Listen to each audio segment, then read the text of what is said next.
Bom, pessoal, eu vou aqui começar a explicar o conteúdo que eu postei para vocês, o conteúdo da atividade 28, com data de entrega. Eu sempre coloco a data de entrega até o dia 11 de novembro, mas para quem não conseguir entregar dentro do prazo, não tem problema. Certas atividades, elas ficam à disposição de vocês sempre.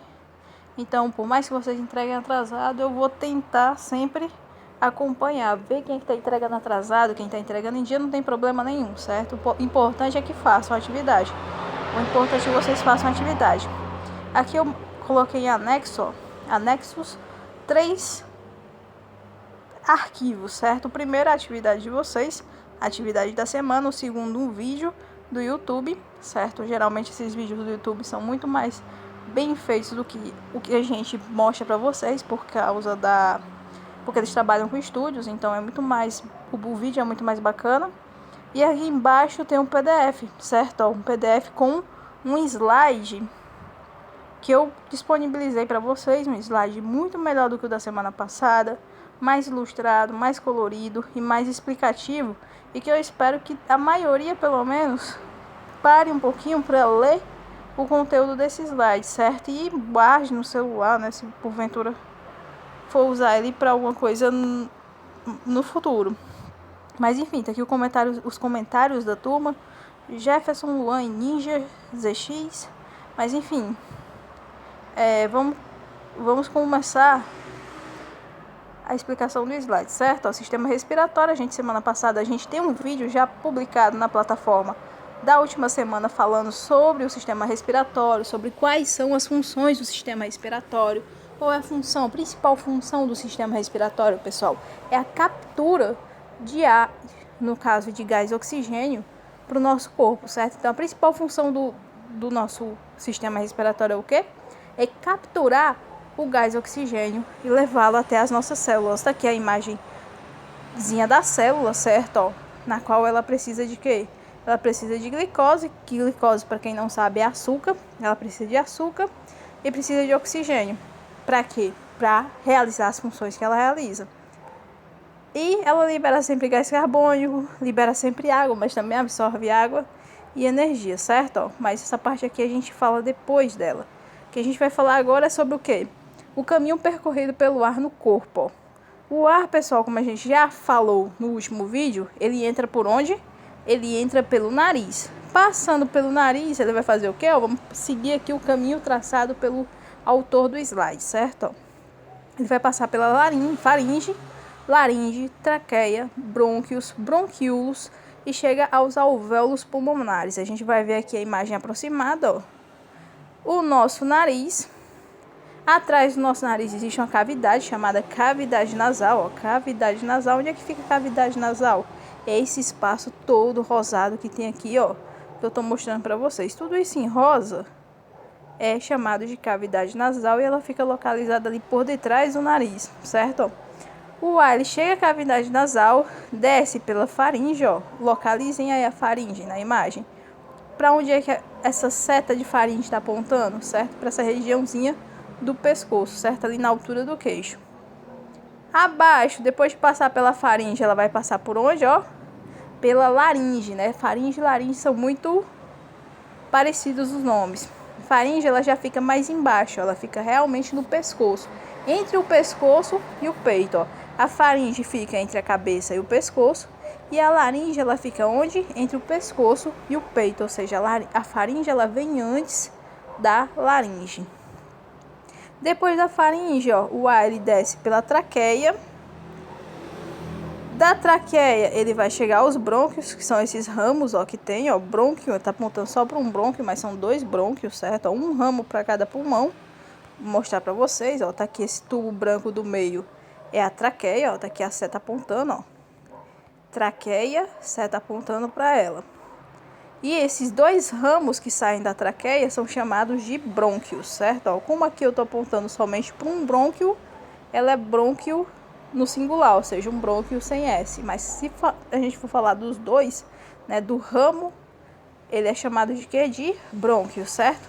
E essas ramificações menores, pessoal, que são como se fossem como se fossem raízes ou como se fossem galinhos de uma planta, ela é chamada de bronquíolo, certo? Cada raizinha dessa é chamada de bronquíolo. O conjunto é chamado de bronquíolo, certo? Aí, dentro de cada pulmão, existem, na pontinha dos bronquíolos, uma bolinha, certo? Uma bolinha que se enche de ar. E essa bolinha ela é chamada de alvéolos, certo? Alvéolos. Bem embaixo do pulmão, aqui a gente tem o pulmão, ó.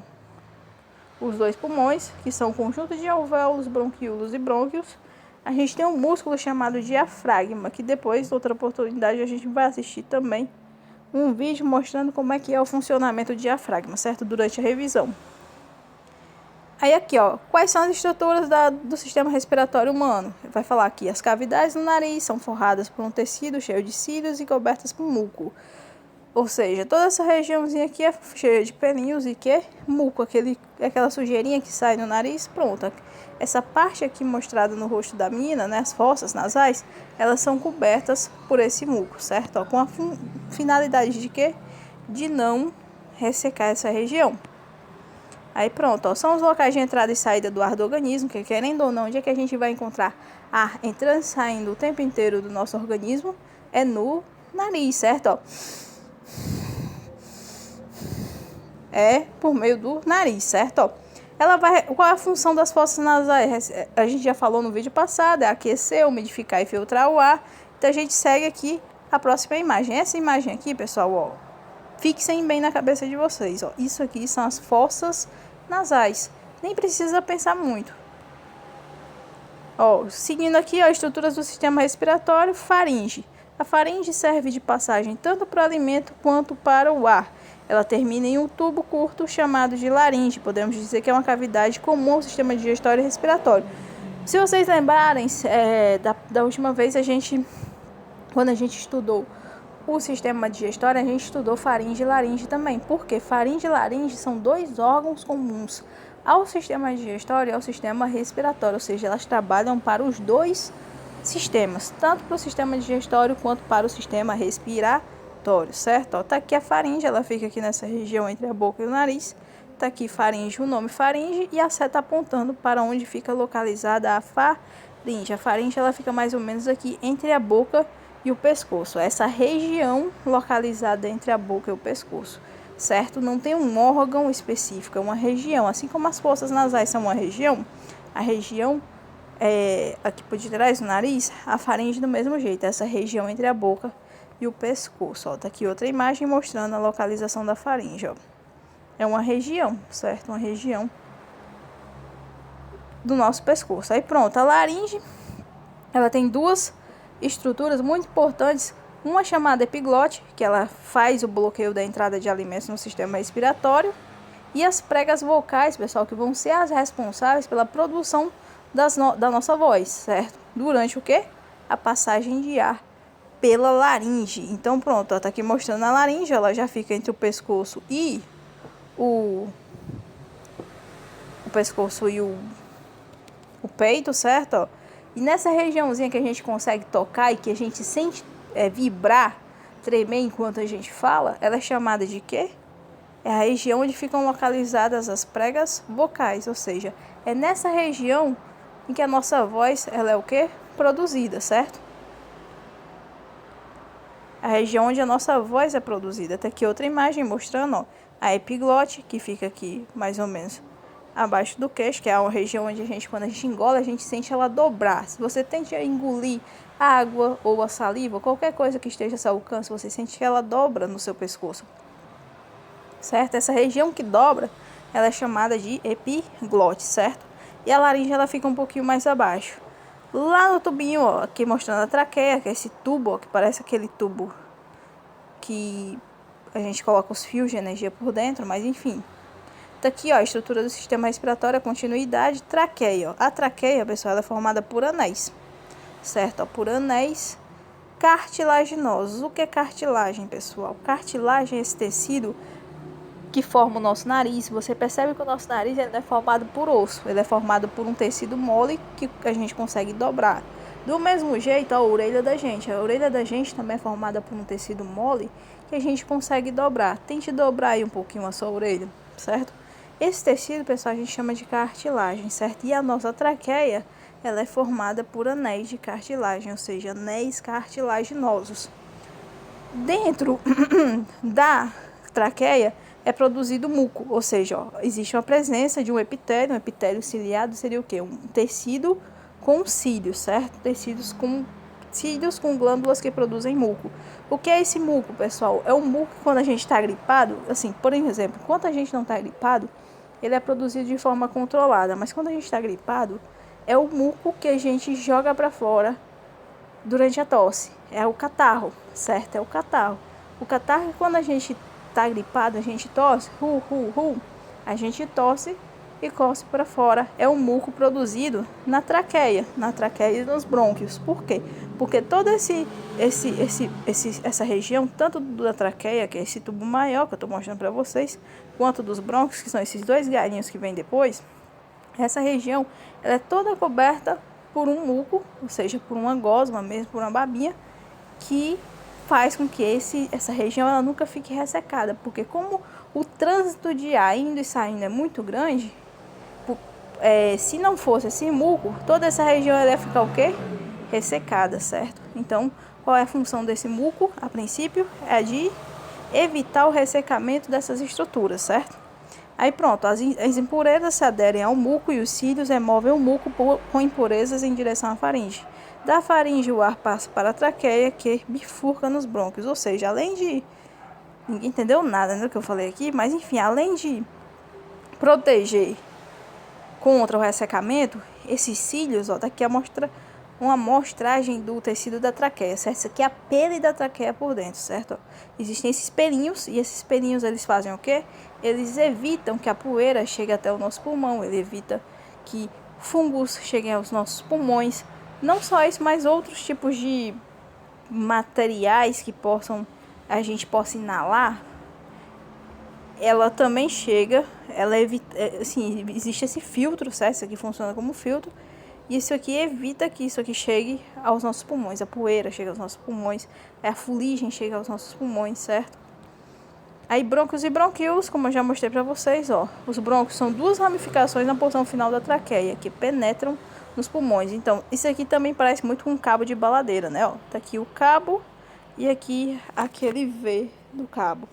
Então, os brônquios, pessoal, são esses dois peizinhos aqui, ó. Tem a traqueia no centro, e debaixo da traqueia tem duas perninhas. Pronto, essas duas perninhas, pessoal, são chamadas de bronquíolos, certo? São chamadas de bronquíolos.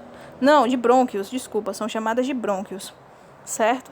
Brônquios, tá aqui a palavra brônquios, cadê brônquios? Tá aqui, brônquios, certo? Essas duas ramificaçõezinhas são chamadas de brônquios, certo? Agora, as raízezinhas pequenas, ó, que nascem de cada brônquio, é que são chamadas de bronquíolos, certo? Por que bronquíolos? Porque brônquio é brônquio normal, né? E bronquíolo é como se fosse o diminutivo de brônquio. Então, aqui é o brônquio e aqui são os bronquiozinhos, certo? Então, bronquiozinhos, os bronquíolos nada mais são do que bronquiozinhos pequenininhos, ou seja, são brônquios menores, são brônquios de menor tamanho e de menor calibre, tudo bem? Aí, ó, são duas ramificações que eu já falei. E os bronquíolos são ramificações dos brônquios que terminam nas alvéolos pulmonares, ambos apresentam a mesma constituição da traqueia, ou seja, tudo isso aqui é feito de cartilagem, pessoal. Então, aqui é mais ou menos um conjunto, certo?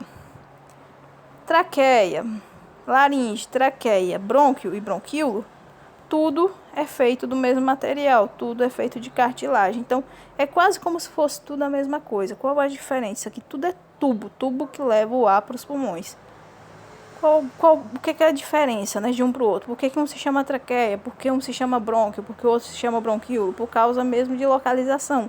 Se você pensar, a traqueia é esse tubo grande que desce pelo nosso pescoço e chega até o nosso peito. Brônquio são esses dois ramos que saem da traqueia. E bronquíolo são essas regiões menorzinhas, são essas raizezinhas que saem dos brônquios, certo? Então, é mais uma questão de localização, de você entender, falando de brônquio, eu estou falando de um desses dois ramos. Eu estou falando de traqueia, eu estou falando desse ramo central. Eu estou falando de bronquíolo, eu estou falando de uma raizinha dessa, entende? Então, É mais... O nome ele existe mais para a gente saber a localização do que isso aqui ser uma coisa diferente, porque tudo isso aqui é feito do mesmo material e tem a mesma função, que é de levar o ar para os nossos pulmões. São tubos, certo? É igual um eletroduto, pronto, um eletroduto que a gente usa para colocar os fios da instalação das nossas casas, os fios de energia. Aí pronto, ó, alvéolos, pessoal, são bolsas de ar ricamente vascularizadas, ou seja, elas são cheias de veias e capilares. Nos alvéolos ocorre a troca de gás carbônico do sangue pelo oxigênio capturado do ambiente. Essa troca é chamada de hematose. Então, o que acontece? Ó?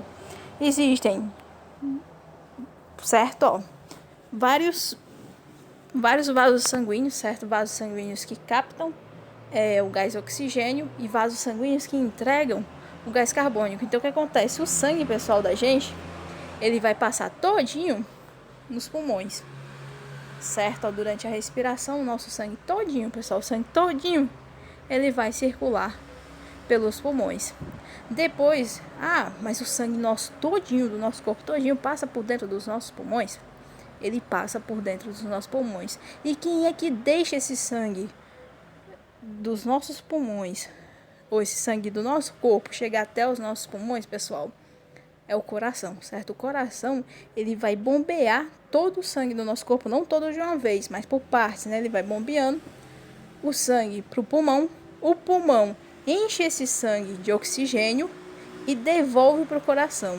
Depois o coração devolve esse sangue todo para o corpo. Quando esse sangue passa por todo o corpo, ele volta, chega ao coração.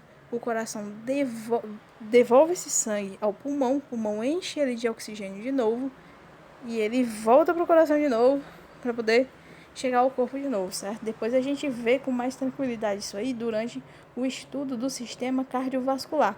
Mas isso aqui é só para vocês terem uma ideia de como todos os sistemas do nosso corpo, eles trabalham de forma unificada, ou seja, o nosso corpo não é completo sem o funcionamento de um órgão ou de outro, certo? Mas enfim, tá aqui, continuando aqui, a continuação dos alvéolos, ó, o oxigênio que entra no sangue combina-se com a hemoglobina, uma proteína presente nas hemácias ou glóbulos vermelhos. Nos tecidos, a oxihemoglobina perde oxigênio que sai do sangue e entra nas células. O gás carbônico sai das células e passa para o sangue. Enfim, o que acontece é o seguinte, quem carrega, pessoal, o nosso sangue, ou o oxigênio para o nosso sangue, são as células sanguíneas, certo? As vermelhinhas, as que dão coloração ao sangue. Por que o sangue é vermelho? Por causa da função por causa da cor das hemácias, ou seja, da cor dos glóbulos vermelhos. E são esses glóbulos vermelhos, ou seja, é que vão carregar o oxigênio, certo? Ou seja, o nosso sangue é quem carrega o oxigênio para todo o nosso corpo, certo? Aí pronto, aqui vai falar sobre o diafragma. Vamos lá, sobre o diafragma, certo? Ó. E os músculos intercostais, pessoal. O diafragma é esse músculo que fica aqui debaixo dos pulmões, certo? Ó, tem a imagenzinha aqui que eu já mostrei para vocês. Inclusive, já perguntei até em uma atividade o que seria o diafragma. O diafragma, pessoal, certo? Ó, ele é esse músculo que fica por debaixo dos pulmões. Então, quando você inspira, ou seja, enche o seu pulmão de ar, esse músculo ele sobe, certo? Quando você esvazia o pulmão de ar, esse músculo ali desce, tudo bem?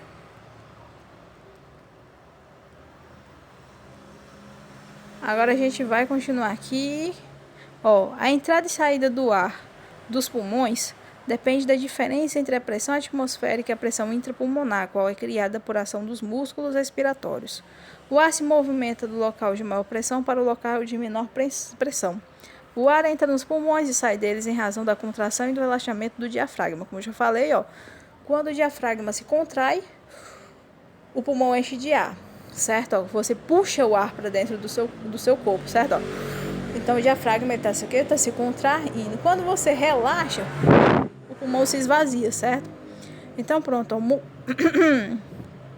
durante a inspiração ele vai dizer aqui, ó, que existe um aumento do volume da caixa torácica, ou seja, você enche o peito de ar, e uma diminuição da pressão dentro do pulmão. E durante a saída existe o que? A diminuição do volume da caixa torácica, ou seja, você inspira, o pulmão enche de ar e o peito aumenta de tamanho. Quando você expira, o peito esvazia. E existem essas duas palavras muito importantes, que é inspiração e a palavra expiração. Durante a inspiração, o nosso pulmão, pessoal, ele faz o quê? Ele se enche de ar, ou seja, a inspiração é o movimento de entrada de ar para dentro dos nossos pulmões, certo? E a expiração é o movimento de saída de ar dos nossos pulmões. Então, inspiração, pulmão enche de ar. Expiração, pulmão se esvazia de ar, certo? A saída de ar, inspiração e expiração e inspiração é a entrada de ar. Aí pronto, até aqui mostrando o desenho, ó, que durante a inspiração, ou seja, o diafragma ele se movimenta para baixo, para que o pulmão se encha de ar. E durante a expiração ele volta para o lugar, ou seja, ele relaxa, certo? Aí as estruturas do sistema respiratório, continuação, existe o pulmão, né? Ainda que ninguém falou ainda do pulmão. Então, o pulmão, que na verdade não é só um, são dois pulmões. Ó, o pulmão são dois órgãos de forma piramidal, ou seja, quer dizer que o pulmão tem um formato piramidal, quer dizer que ele tem formato de pirâmide, só isso.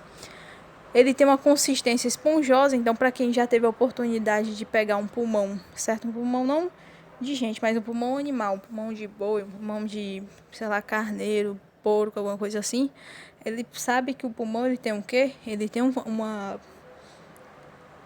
a consistência dele é de esponja, certo? Ele é esponjoso, duro, mas é esponjoso. Medindo mais ou menos os 25 centímetros de comprimento, isso no caso dos humanos, e ele se localiza dentro da caixa torácica, ou seja, fica aqui entre as costelas, certo? Ele é revestido por uma membrana chamada pleura. Então, todo o tecido que cobre o pulmão é chamado de pleura, certo? O que é a pleura? É esse tecido que cobre o pulmão, certo? Aí ele vai dizer que o pulmão direito, lá no terceiro pontinho, ó, os pulmões humanos são divididos em segmentos denominados lobos. O pulmão esquerdo possui 2 lobos e o pulmão direito possui 3 lobos. Daqui a pouco eu mostro aqui, ó. O direito tem 3 lobos, ó, que são 3 partezinhas dessa, ó. Um pedaço em cima, um pedaço no meio e um pedaço embaixo. Já o pulmão esquerdo tem 2 pedaços, um pedaço em cima e um pedaço embaixo, certo? Ó, porque ele se divide em 2 espaços, só isso mesmo, certo? E aqui um pulmão novo e um pulmão estragado. Aqui embaixo é o coração, certo? Essa imagem aqui de baixo é o coração. E aí a gente continua aqui, a pleura. Aí no caso do enfisema pulmonar, pessoal, é uma doença provocada pelo tabagismo, certo? Onde existe a perda da elasticidade do tecido pulmonar devido à excessiva dilatação e destruição dos alvéolos por conta do que? Da fumaça, né? Do cigarro. Porque ele vai mostrar que o que? Que o pulmão ele vai perdendo a capacidade de se encher e de se esvaziar e a pessoa vai tendo problemas respiratórios, no sentido de falta de ar mesmo, certo? Existe a asma, que é uma doença que, diferente do que muita gente pensa, ela não ataca os pulmões, ela ataca as vias aéreas, ou seja, ela vai atrapalhar aquela região da traqueia, dos brônquios e dos bronquíolos, por isso muita gente às vezes confunde ela com bronquite. O edema pulmonar é um acúmulo de líquido nos pulmões, ou seja, ela vai atacar o pulmão, levando à insuficiência respiratória. E a bronquite, que é uma inflamação também das vias aéreas associadas a infecções virais ou bacterianas, ou seja, vamos lá. Aqui a imagem. Pronto, ó. Bronquite e asma ficam aqui nas vias aéreas, ou seja, traqueia, brônquios e bronquíolos, certo? O enfisema é nos pulmões e o edema também nos pulmões. A bronquite e a asma ficam aqui nas vias aéreas, ou seja, são inflamações dessas vias aéreas que fazem com que você produza mais muco e aí fique com falta de ar ou inflama essas vias aéreas, tudo bem? Qualquer dúvida, pessoal, postem ali nos comentários ou deixem aqui um comentário no próprio vídeo do YouTube. Eu vou encerrar outra vez a videoaula, dessa vez com 24 minutos. E até a próxima semana, certo? Até a próxima.